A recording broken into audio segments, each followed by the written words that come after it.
할렐루야. 우리 살아계신 하나님께 영광의 박수 올려드리겠습니다. 아멘. 네, 광고해드린 것처럼 내일부터 3주간 다니엘 기도회를 시작을 하게 되었습니다. 한국 온누리 교회는 지난주에 먼저 시작을 했고요.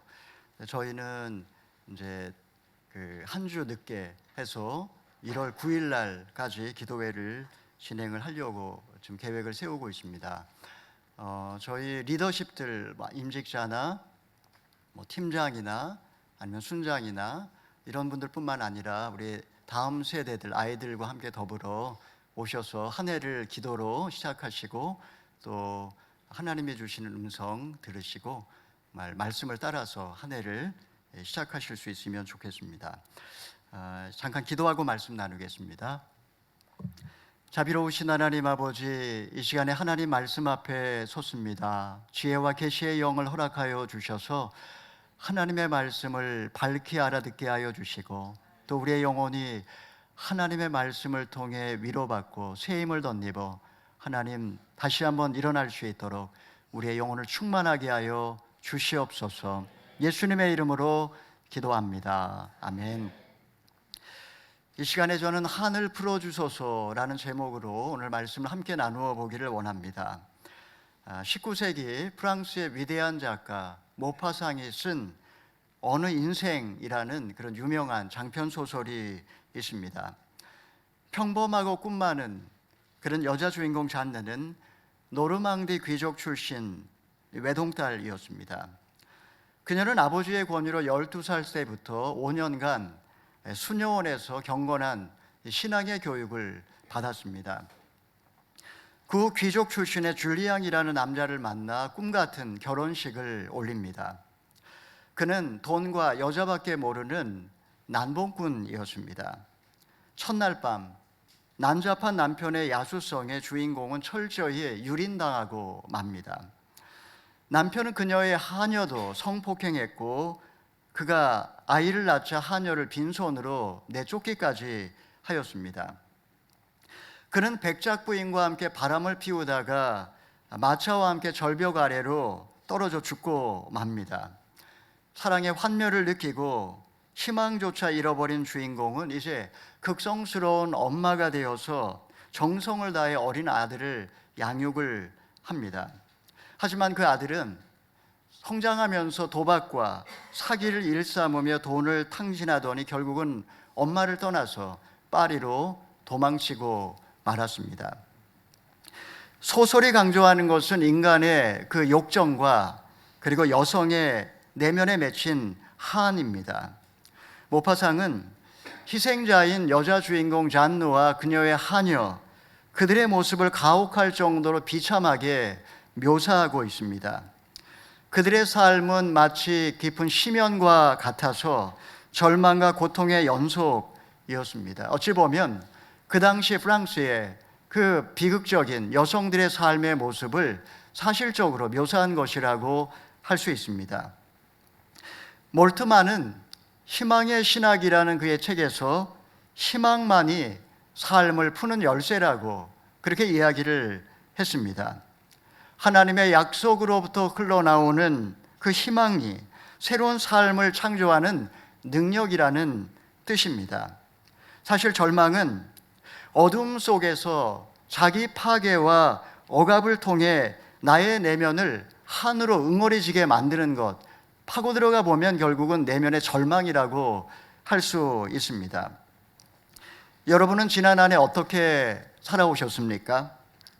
희망이 좌절되고 마음이 무너져 내리고 비통한 마음에 침묵이 강요될 때 어떻게 해야 할까요? 그저 역경을 그저 내 숙명이라고 받아들이고 체념하면서 가슴속 깊은 곳에 묻어두면 세월과 함께 저절로 잊혀질 수가 있을까요? 이 시간에 우리는 맺힌 한 여인에 관한 이야기를 나누어 보고자 합니다. 오늘 본문에는 인간의 심연에 자리 잡고 있는 한의 실체와 상처 입은 영혼을 향한 하나님의 마음, 그리고 그 해결책에 대하여 가르쳐주고 있습니다. 우리 2절에서 6절의 말씀을 먼저 읽어보겠습니다. 시작. 어느 마을에 하나님을 두려워하지도 않고 사람을 무시하는 재판관이 있었다. 그리고 그 마을에 한 과부가 있었는데 그 여인은 수시로 재판관을 찾아와 내 원수에게 원한을 갚아주십시오 라고 간청하는 것이었다. 한동안 재판관은 들은 척도 하지 않다가 마침내 이런 생각이 들었다. 내가 하나님을 두려워하지 않고 사람을 무시하지만 이 과부가 자꾸 와서 나를 귀찮게 하니 이 여인의 간청을 들어주어야 하겠다. 그렇지 않으면 계속 나를 찾아와 괴롭힐 것이다. 주께서 말씀하셨습니다. 너희는 이 불의한 재판관이 말한 것을 들으라. 어느 마을에 한 매친한 과부가 살고 있었습니다. 그녀는 재판관을 찾아와 원수에게 내 원한을 갚아달라고 간청하였습니다. 재판관은 하나님을 두려워하지도 않고 사람을 무시하는 그런 사람이었습니다. 오만방자한 그런 가난한 과부의 청을 일고에 묵살을 해버렸습니다. 과거 원수와 어떤 일이 있었는지 성경은 이야기하고 있지 않지만 여인은 깊은 상처를 받았고 그로 인하여 내면에 한이 맺혀 있었습니다. 그녀는 포기할 수 없었습니다. 여인이 한을 품으면 온유월에도 서리가 내린다, 이런 말이 있지 않습니까? 과부는 날마다 재판관을 찾아와 애원을 했습니다. 물론 재판관은 들은 척도 하지 않았습니다. 그녀는 밤이고 낮이고 할 것 없이 구슬픈 통곡 소리와 함께 재판관의 집 앞에 와서 울부짖으며 간청을 했습니다. 원수를 갚아주십시오. 재판관은 결국 그녀의 성화에 못 이겨 그녀의 청을 들어주기에 이릅니다. 여인의 간청을 들어주어야겠다. 그는 그녀가 불쌍해서 그녀를 돕기 위해서 간청을 들어준 것이 아니라 결국 너무나 귀찮게 하니까 결국 자기 자신을 위하여 청을 들어줄 수밖에 없었습니다. 예수님께서 지금 이 비유를 통해 제자들에게 무엇을 가르쳐 주려고 하시는 것일까요? 첫 번째는 한의 실체에 관한 이야기입니다. 우리 1절의 말씀을 읽어보겠습니다. 예수께서는 제자들이 항상 기도하며 포기하지 않도록 하시려고 비유를 말씀하셨습니다. 제자들은 항상 기도하지 않았고 너무나 자주 기도를 포기하곤 했습니다. 예수님은 그들 내면에 왜 이렇게 기도를 배우지 못할까? 그 내면의 깊은 문제를 간파하셨던 것입니다. 제자들 마음 깊은 곳에 깊은 절망감, 기도해도 안 된다라는 그런 자포자기가 담겨져 있었던 것입니다. 예수님께서는 어떤 상황 속에서도 기도를 포기하지 말 것을 가르치기 위하여 이 비유를 말씀해 주셨습니다. 오늘 본문에는 포기라는 단어를 썼지만 개역개정판 성경에서는 낙심이라고 그렇게 번역을 했습니다. 우리가 마음이 무너져서 용기를 잃어버리게 되면 의욕을 상실한 채 더 이상 기도를 못합니다. 마음에 깊은 상처를 받게 되면 희망이 좌절되고 고통이 증폭되어 기도할 힘조차 생기질 않습니다. 이에 주님은 어떠한 어려움을 만난다 할지라도 다른 것은 몰라도 기도는 포기해서는 안 된다, 그것을 가르쳐 주고자 하셨던 것입니다. 대개 사람들은 어떤 고통이나 불의 앞에 두 가지 극단적인 반응을 보이는 경향이 있다고 합니다. 첫 번째는 격분과 복수심에 사로잡혀서 적극적으로 자신의 원한을 표출하는 것입니다.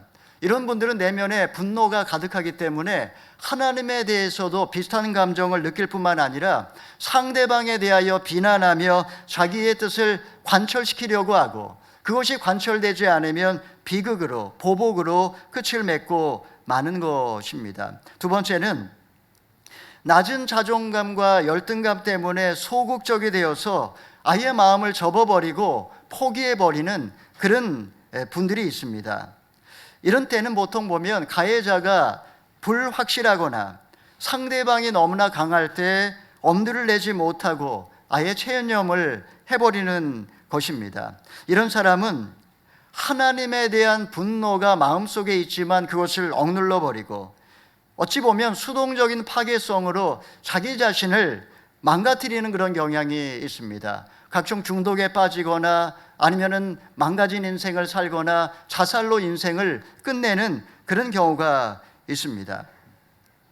여성들의 경우는 이 두 가지 중에 후자에 해당한다라고 할 수 있습니다. 여성들은 수치심과 죄책감을 억압하기 때문에 내면의 원통함을 드러내는 것을 주저하고 주로 마음에 쌓아두는 경향이 있습니다. 체념이라는 말이 쌓아둔다 이런 말입니다. 결국은 이런 체념의 태도는 자기 자신을 빈약하게 만들고 자신을 비참하게 만들고 문제의 본질을 희석시킴으로써 세월이 흐르면 흐를수록 이것이 내면에 응어리져서 한으로 맺히게 되는 법입니다. 우리 한국인들에게는 한이 많다라고 이야기를 합니다. 한인들은 수많은 외세의 침략과 지배계층의 폭정, 왜곡된 가부장제의 억압 때문에 오랜 세월 숙명론적인 절망이 모든 한국인들의 내면의 무의식 속에 자리 잡고 있습니다. 우리 한인들 마음속에 그런 한이 뿌리박혀 있다는 것입니다.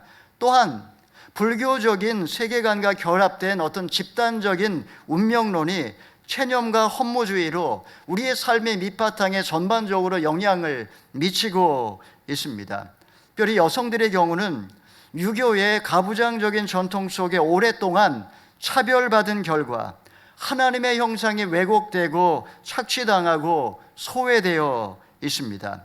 마음의 한은 남성들보다 더 뿌리가 깊습니다.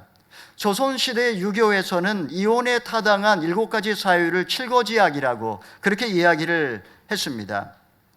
여자가 시부모에게 불순종할 때, 아들을 낳지 못할 때, 수다스러울 때, 간음했을 때, 남편의 첩을 시기했을 때, 악성 질병에 걸렸을 때, 도둑질했을 때 여인들은 일방적으로 이혼을 강요당했습니다. 반면에 남자들은 무슨 짓을 해도 남자라는 이유 때문에 허용이 되었던 것입니다. 조선시대에 또한 삼종지도라는 말을 순종의 미덕으로 그렇게 여겼습니다. 여자는 어릴 적에는 아버지에게 순종해야 하고 결혼해서는 남편에게 순종해야 하며 그리고 늙어서는 아들을 따라야 한다라는 것입니다.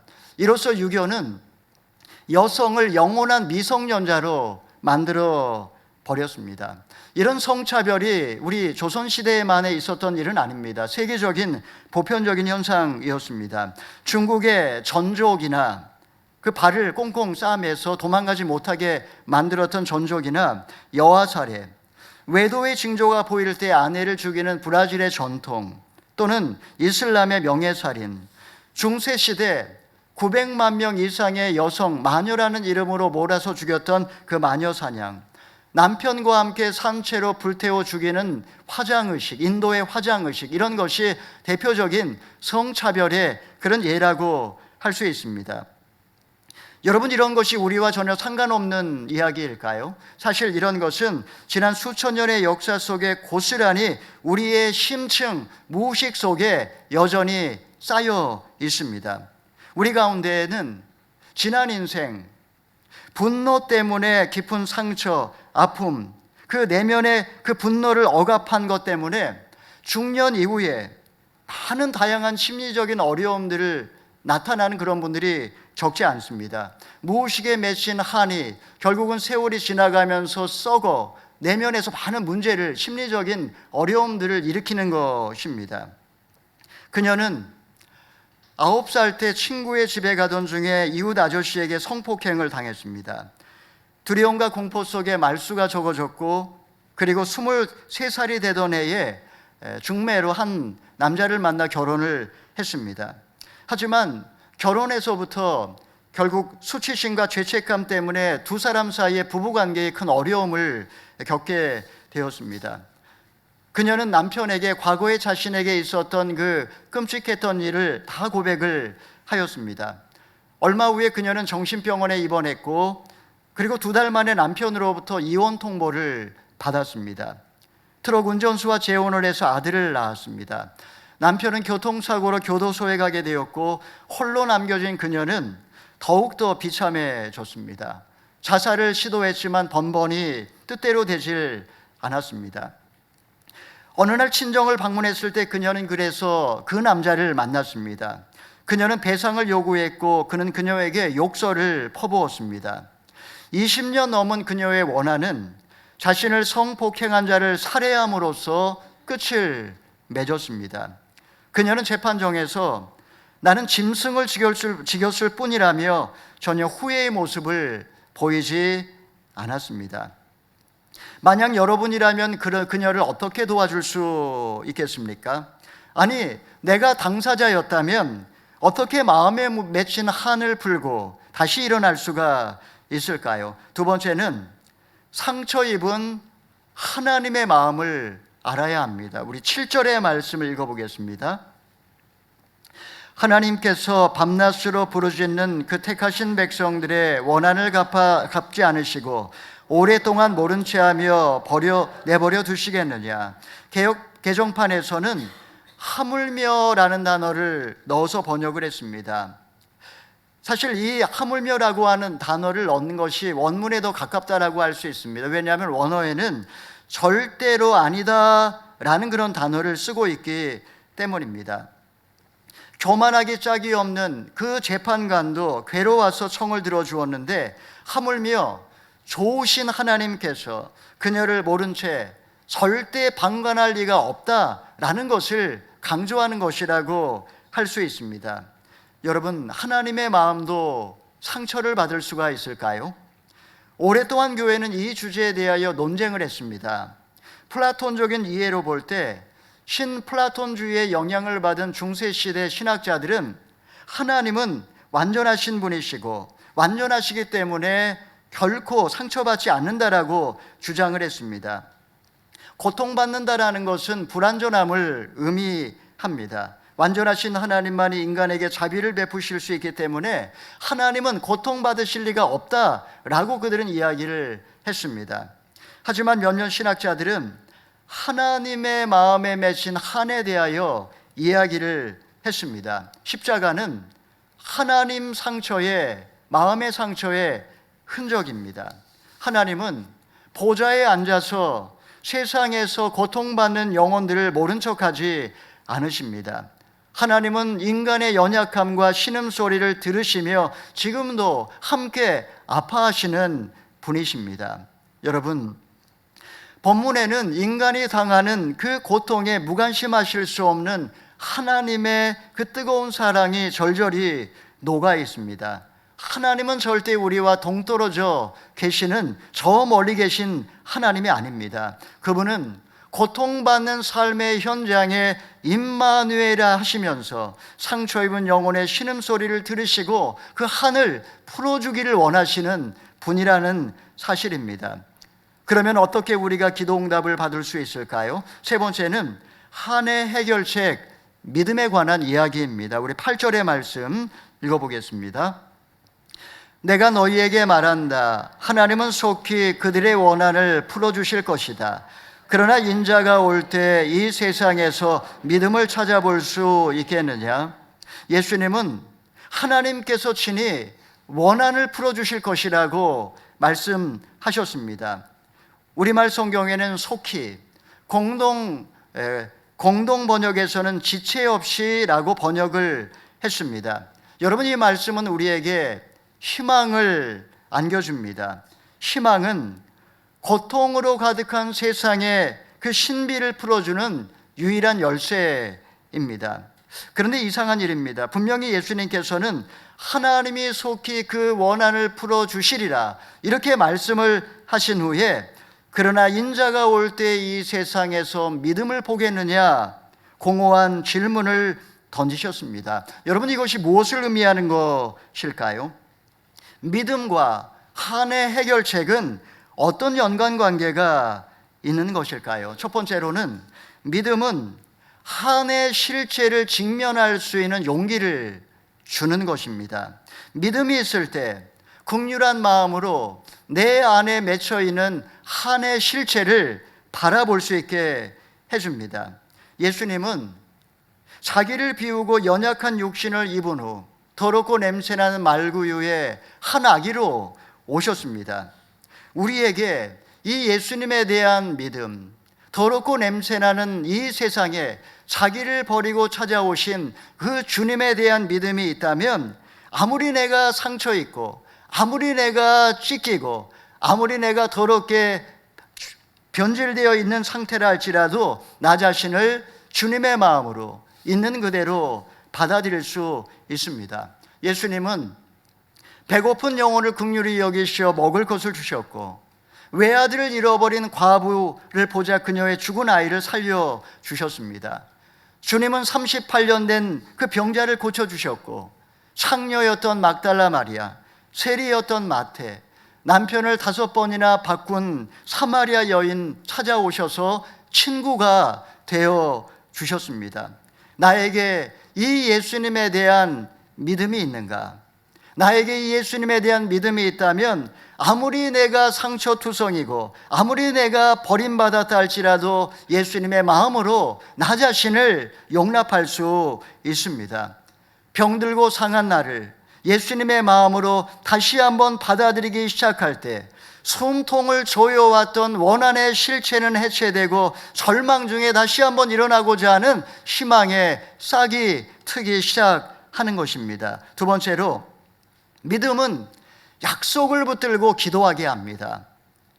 오늘 본문 말씀을 보면 부르짖어 기도하라라는 것을 가르쳐 주면서 주님은 믿음을 우리에게 요구를 하고 있습니다. 대개 보면 상처를 받은 영혼들, 상처받은 영혼들은 마음이 무너지고 용기를 잃어버려 대개 사람뿐만 아니라 하나님에 대해서도 마음의 문을 닫아버리는 경향이 있습니다. 그들은 자신의 원한을 직면하지 못하고 또 외면을 하기 때문에 내면에 있는 그 상처, 아픔을 겹겹이 쌓아 묻어두고 결국은 세월이 지나면서 감정의 덩어리가 썩어 악취를 풍기며 영혼이 질식하기 때문에 기도조차 하지 못하게 되는 것입니다. 여러분 기억하십시오. 내 안에 맺혀있는 원한을 풀어주실 수 있는 분은 하나님 외에는 없습니다. 하나님께서 원한을 풀어주지 아니하시겠느냐? 여러분, 하나님으로부터 단절되어서 그냥 가슴속 깊은 곳에 묻어두고 그렇게 세월이 지나가면 잊혀질 거라고 생각하지만, 하나님과의 단절은 결국 나를 더 고립시키고 소외시킬 뿐입니다. 격분과 원한을 하나님 앞에 들고 나와서 부르짖어야 살 수 있습니다. 하나님, 왜 내가 그런 고통을 당해야 합니까? 하나님, 왜 내가 그런 취급을 받아야 합니까? 하나님께 부르짖으면 그때부터 숨통을 조였던 원한의 응어리는 서서히 해체되고 삶의 질서는 회복되며 잃어버린 나의 목소리를 다시 찾을 수 있게 됩니다. 그리고 더 나아가서 남은 인생, 나는 수치심과 절망 속에 울고 있는 이웃들에게 이제 귀를 기울이며 상처 입은 치유자로 살아갈 수 있게 되는 것입니다. 세 번째로, 믿음은 새 역사의 창조에 동참하게 합니다. 본문의 여인은 가슴에 상처를 쌓아두고 그렇게 체념하며 운명의 노예로 살지 않았습니다. 그녀는 문제가 있을 때 그냥 가슴속에 묻어두고 버티며 그렇게 잊으며 살아가지 않았습니다. 오히려 적극적으로 자신의 원통함을 호소하면서 원한을 갚아달라고 그렇게 매달리며 부르짖었습니다. 당당하게 자신의 문제에 직면했고 불의의 항거함으로 마침내 응답을 받았다라는 것입니다. 역사의 수레바퀴가 굴러가면서 죄는 항상 더 많은 죄를 낳았고, 오늘날 이 세상은 사회 구조적인 악을 만들어내었습니다. 세상에는 여러 가지 계층과 성과 종교와 장애와 인종과 외모와 지역, 여러 가지 차별이 존재하고 가부장적인 제도 아래 한을 품고 살아가는 또 수많은 약자들도 있습니다. 이런 세상 속에 우리는 어쩔 수 없이 원치 않게 마음의 상처를 받고 한을 품고 살아갈 수밖에 없는 그런 존재들이라는 것입니다. 하나님의 나라가 무엇일까요? 그저 그냥 나 혼자 구원받고 천국 가는 것이 그게 하나님의 나라가 아닙니다. 하나님의 나라는 이미 임했고 하나님의 나라는 지금 우리를 통해 점점 확장되어 가고 있습니다. 우리가 타인의 고통에 귀를 기울임으로써 이 땅에 하나님의 뜻이 이루어질 수 있도록 창조 역사에 동참하는 것, 무엇보다도 중보 기도를 통해서 새 역사를 창조할 수 있도록 하나님이 우리에게 기도의 권세를 주셨다라는 것, 바로 이것이야말로 창조 역사의 원동력이라고 주님은 제자들에게 가르쳐주고 있습니다. 모파상의 소설은 주인공이 사생자였던 손녀를 품에 안는 장면으로 끝납니다. 주인공과 하녀의 대화 중에 의미심장한 문장이 나옵니다. 인생이란 사람들이 생각하는 것처럼 그렇게 행복한 것도 불행한 것도 아닌 것 같아요. 인생에 대한 그녀의 처음이자 마지막 해석입니다. 여러분, 이것은 나와 상관없는 오래전 우리 할머니나 우리 어머니의 한맺힌 삶의 이야기가 아닙니다. 어찌 보면 이것은 지금 나의 이야기이고 우리 모두의 이야기입니다. 인생이란 우리가 생각하는 것처럼 그렇게 행복한 것도 그렇게 불행한 것도 아닐지 모릅니다. 만약에 우리에게 하나님의 약속으로부터 흘러나오는 희망이 있다면 우리는 신음하고 있는 세상 속에 자신의 운명을 얼마든지 딛고 일어설 수 있습니다. 고통으로 가득한 세상 속에서 날마다 이 신비를 풀어가면서 하나님 창조 역사의 동역자로 우리는 기도하며 매일매일의 삶을 다시 만들어갈 수 있다라는 것입니다. 사랑하는 여러분, 한 해가 또 지나가고 있습니다. 하나님께서 믿음을 주셔서 여러분 영혼 깊은 곳에 있는 상처를 직면하실 수 있기를 바랍니다.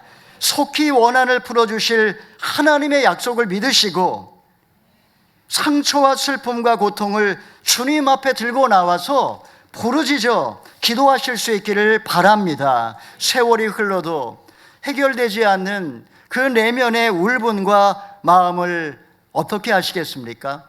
그냥 꽁꽁 싸매어 가슴속 깊은 곳에 묻어 두시겠습니까?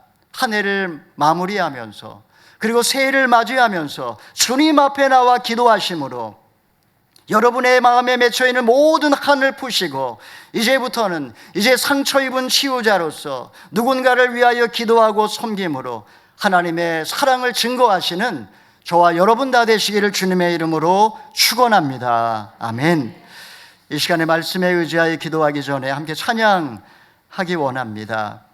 은혜 아니면 살아갈 수가 없네. 호흡마저도 다 주의 것이니 세상 평안 위로 내게 없어도 오직 예수뿐이네. 우리 가사의 의미를 생각하며 함께 찬양하겠습니다.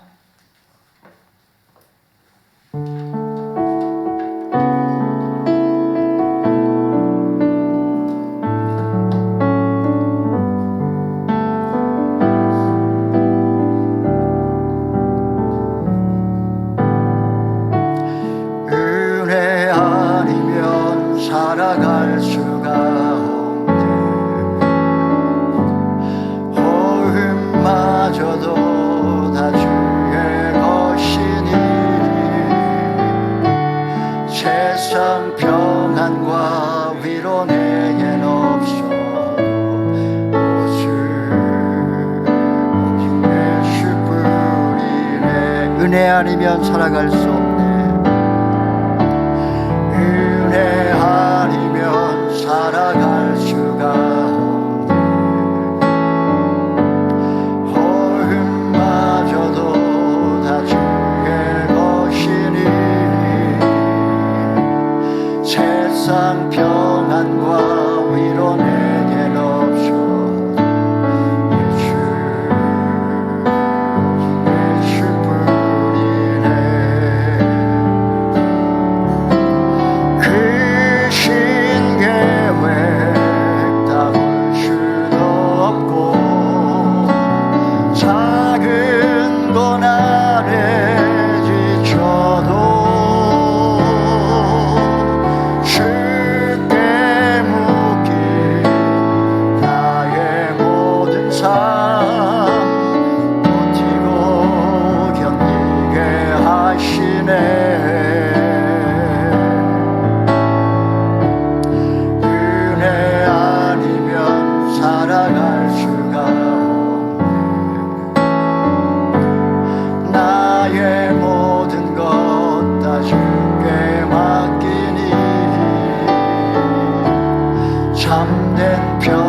평안과 위로 내게 주신 주 예수, 오직 예수뿐이네. 여러분, 오랜 세월이 흘렀지만 여전히 해결되지 않은 내면의 울분과 아픔을 어떻게 하시겠습니까? 그냥 세월이 지나면 해결될 거라고 생각했지만 불쑥불쑥 전혀 상관없는 나의 사랑하는 가족들에게 그 분노를 터뜨리고 자기 자신을 학대하며 그렇게 어둠 속에서 여전히 살아가고 있지는 않습니까? 우리는 세상 속에 정말 은혜 아니면 한순간도 살아갈 수 없는 연약한 존재들입니다. 지금 내 안에 평안과 위로를 누가 줄 수 있을까요? 어떻게 하면 내 안에 맺혀있는 그 한을 풀어줄 수 있을까요? 하나님의 크신 계획을 다 알 수는 없지만 그 모든 것이 다 하나님의 은혜였음을 고백하고 다시 한번 주님 앞에 들고 나올 수 있기를 바랍니다. 하물며 하나님께서 밤낮 부르짖는 자의 원한을 들어주지 아니하시겠느냐. 하나님 아버지, 한 해를 마무리하고 새해를 맞이하며 하나님 내 안에 맺혀있는 그 모든 원한들 다 풀어내기를 원합니다. 주님 불쌍히 여겨 주시옵소서. 마음의 평안과 위로를 허락하여 주시옵소서. 우리 한번 주여 한번 외치고 간절하게 기도하겠습니다. 주여, 자비로우신 하나님 아버지, 하나님 아버지 있는 모습 그대로 하나님 아버지 주님 앞에 나와 기도하기를 원합니다. 하나님 아버지, 우리 안에 하나님 평안과 위로를 허락하여 주시옵소서. 하나님 내 안에 맺혀있는 하늘 누가 풀어주시겠습니까? 세월이 흐르면 다 잊혀지고 저절로 해결될 거라고 생각했지만 하나님 아버지, 해결되지 않은 내면의 상처가 여전히 주님 사람들에게 얼마나 많은 상처를 또한 남겨주고 있는지요. 하나님 아버지, 한 해가 가기 전에 모든 원한을 풀어내게 하여 주시고 하나님 이제 내년에는 하나님은 상처 입고 찢기는 사랑하는 주님의 동역자로서 하나님 아버지 다시 한번 일어날 수 있도록 하나님 아버지여 도와주시옵소서. 하물며 하나님께서 밤낮 부르짖는 자의 원한을 들어주지 아니하시겠느냐 말씀하셨사오니 주님께 모든 것을 맡기고 다시 한번 기도의 자리로 나오게 하여 주시옵소서. 하나님 아버지, 주님 존전에 나와 모든 것을 맡기고 기도하기를 원합니다. 세상을 바라보며 아파하시는 주님의 그 눈물을 보게 하여 주시고 찢기고 상한 내 영혼을 치유하여 주시옵소서. 더 이상 운명의 노예가 되어 체념하지 아니하게 하시고 이제는 기도의 자리로 나와 살아계신 하나님께 부르짖어 기도하게 하여 주시옵소서. 가장 좋은 계획을 갖고 계신 하나님을 신뢰하고 모든 것을 버티고 견디며 마침내 응답받게 하여 주시옵소서. 예수님의 이름으로 기도하옵나이다. 아멘.